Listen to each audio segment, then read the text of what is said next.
Сәлеметсіңдер ме балалар? Әдебиеттік оқу пәнінен 6-шы сабақ мен білетін ақындар тақырыбын өтеміз.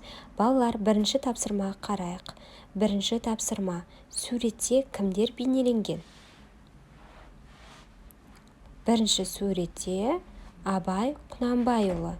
Келесі суретте Ыбырай Алтынсарин. Балалар, Абай Құнанбайұлы 1845 жылы дүниеге келіп, 1904 жылы дүниеден озған ұстаз, ақын, ағартушы, жазба қазақ әдебиетінің, қазақ әдеби тілінің негізін қалаушысы. Балалар, ал Ыбырай Алтынсарин 1841 жылы дүниеге келіп, 1889 жылы дүниеден озған. Ыбырай Алтынсарин қазіргі Қостанай облысы, Қостанай ауданында дүниеге келген. 3-4 жасында әкесі Алтынсары қайтыс болып, атасы Балғожаның қолында өсіп тәрбиеленеді. Балаларға арналған көптеген ертегілер, әңгімелер жазып қалдырған жазушы. Жақсы балалар, олай болса балалар, өлеңді оқып, кім жазғанын анықта. Кел балалар оқылық. Бір Аллаға сыйынып, кел балалар оқылық. Оқығанды көңілге, ықыласпен тоқылық. Балалар, бұл өлеңнің авторы Ыбырай Алтынсарин. Балалар, өлеңді ақын жазады. Өлең жолдарындағы соңғы сөздер ұйқасып тұрады. Мысалы, оқылық, тоқылық деген секілді. Жақсы балалар, олай болса, Жамбыл Жабаев 1846 жылы дүниеге келіп, 1945 жылы дүниеден озған. Жырау, жыршы, ақын, Жамбыл тауының етегінде дүниеге келген. Жамбыл айтыс өнерінде де алдына жан салмаған жеңімпаз ақын. Балалар, енді мәтінге қарайық. Түсініп оқы. Мәтіннің тақырыбы менің өмірім. Менің әкем жапа көшпелі кедей болған. Тұрған жеріміз құлазыған кең жазық дала еді. Жазық кең дала менің отаным болды. Мен киіз үйде өстім.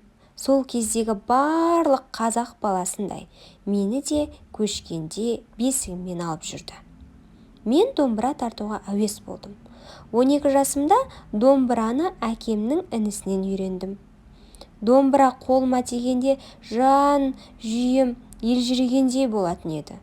Домбыра тартып, ән салу мені қатты қызықтырды. Табиғат маған күшті, жуан дауыс берген. Мен далада ән шырқағанда дауысым бүкіл даланы күңіреткендей болатын еді. 15-ке толғанда мен атақты ақын Сүйінбай тұратын ауылға келдім. Оның үйіне таяп келдім де әндете бастадым.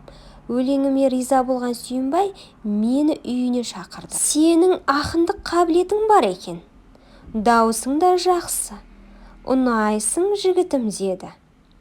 Қарт ақынның тілегі бойынша мен көптеген әнді құйқылжыта айтып бердім. Сүйінбайдың ақындық шеберлігіне таңдандым, сүйсіндім. Бұл менің өмірімдегі бақытты сәттерімнің бірі. Авторы Жамбыл Жабаев.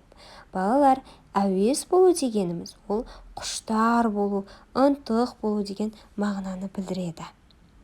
Балалар, кейіпкердің қуанышын қай сөзінен байқауға болады?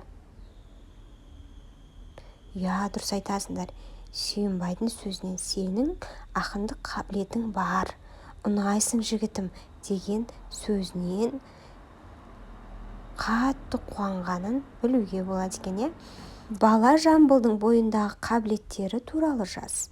Бала Жамбыл домбыра тартып, ән салуға қатты қызықты.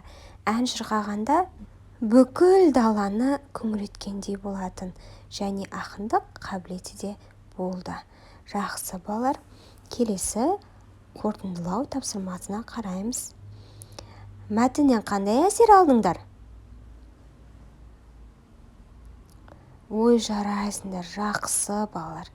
Балалар, үйде Жамбыл Жабаев, Сүйінбай ақын туралы үлкендерден сұра, қосымша мәлімет іздеңдер.